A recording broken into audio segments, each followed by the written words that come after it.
Welcome back to our Business Partner tutorial series.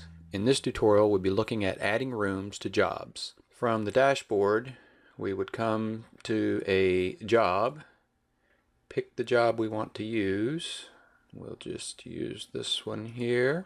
And in the previous videos we went over these first two tabs from the job level of the job info and the client info. And in this video we're going to cover rooms and notes. And I'm going to start with notes and back up to the rooms tab because we're going to spend a little time there. These notes are both external and internal.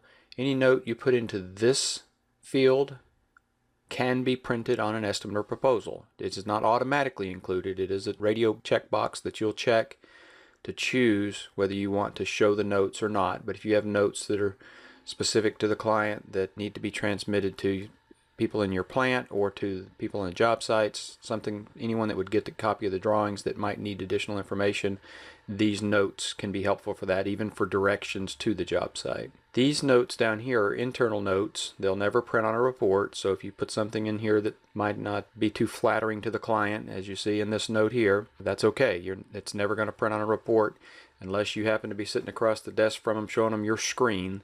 They won't see this note. So that covers this portion of it, the notes. And let's go to the Rooms tab. And from the Rooms tab, we've got a lot of options. So up here at the top we have some icons that represent some of the actions you can take. You can add a room, duplicate a room, search for a room if you had a long list, or you can delete a room. But when you're on this Rooms tab, we would prefer you to use this Add a Room button. That's the ideal button for adding a room. And then you also have the option to duplicate a room, or with the red button or the red X you can delete a room. So you could go, if you had a long list of rooms, you could come in and just pick the rooms you wanted to delete. From here you're going to add a room name, and actually when you say add a room you're going to get a pop-up box to do that, but the result of that pop-up box is going to be this room name field, this elevation field, and this elevation field could be used literally for north, south, east, west, or if you were doing a commercial project and they had the elevations marked on the blueprints, you would use whatever their indication for that elevation are. Anything that would give people orientation, where typically most of us don't draw a kitchen and then draw it in multiple rooms with separate elevations. You just typically would classify it as one of the elevations that would be the primary elevation. But you can use it however you see fit. Then you have a room quantity. And so if you've got exam rooms in a commercial project, you can change this to 2, 3, 4, 10, whatever it needs to be. And it will just duplicate the cost of that room. It will show that many rooms on the estimate. So they would actually be 1, 2, 3, 4, 5. It wouldn't just combine them into a total cost. Then you have a sort order. And sort order comes in handy if you draw the rooms out of order of how you'd like to see them on the report. Typically there's a little bit of a hierarchy to an estimate or proposal. You normally would start with your kitchen and then maybe have a butler's pantry or something of that nature, master bath, and then on down to the secondary baths, basement baths, things like that. There's usually a hierarchy or a preference.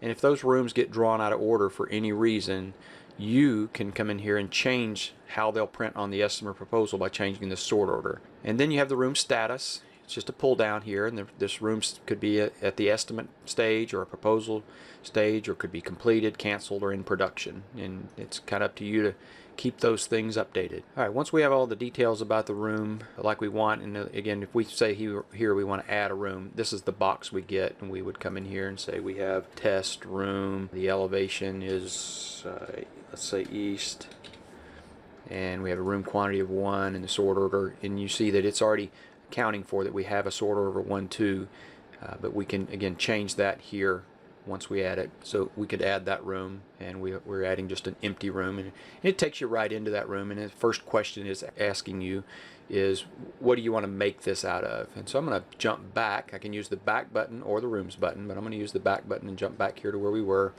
and actually go into this first room. And you do that by clicking on this blue triangle on the left of the columns or the rows. Once you're here, you have quite a bit of information at the top that a lot of people don't recognize is actually usable. See how these things are kind of flipping from one color to the other as I go across them? So all of these do something. So let's kind of look and see how all of this top navigation works before we go any further. First thing we see is also we have those buttons at the top that we had before, little icons, so we could duplicate this room from here if we wanted to. So if we were in this particular room, the Castle Dungeon 1, cold and damp, and we hit duplicate, we would get a copy of it with the word duplicate after it, and then we could edit it. We can also search for a room from here, or we could delete this room from here. Then we have this back button, and the back button takes you back to the Rooms tab where we came from.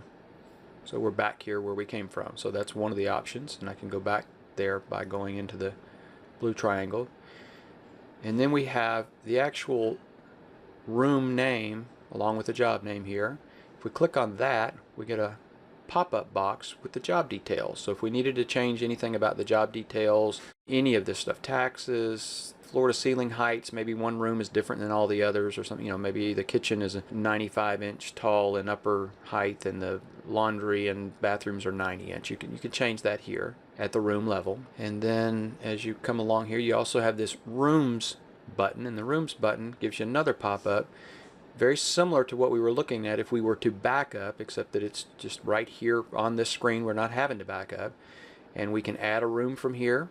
If we had a long list of rooms, it's a commercial project and had a long list of rooms, we could search for that room here, or we could just jump to another room. Right now we're in Castle Dungeon 1, cold and damp. We can jump to Castle Dungeon 2, hot and dry, but right there from that pop-up from this Rooms button, and you see now we're in the Castle Dungeon 2 hot and dry. You can also click on that room name and edit something about this room name. If we wanted to change the name of this room, or the name of the elevation, or the room quantity, or the sort order, we could do that here, or even the status of that.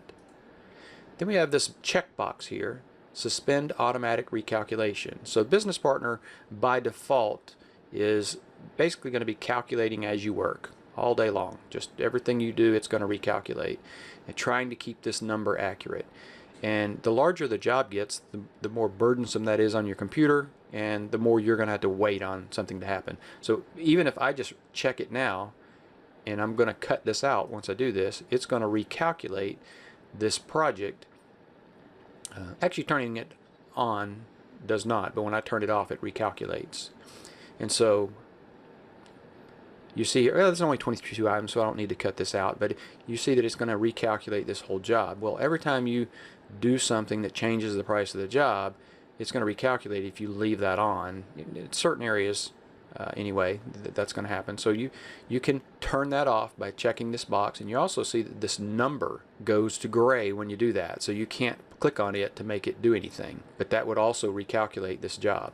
And then clicking on this number itself recalculates as well. So that's an option. And then you have the Notes button, which just brings up a pop-up of the two Notes fields we saw earlier back here at this back button, and be at the Jobs area on the Rooms tab for that job. You would have these Notes options, but you can do them right here at the room level. Well, that pretty much covers everything we wanted to go over on this video. Thanks for watching yet another Business Partner Estimating software tutorial. Up next, adding items to rooms.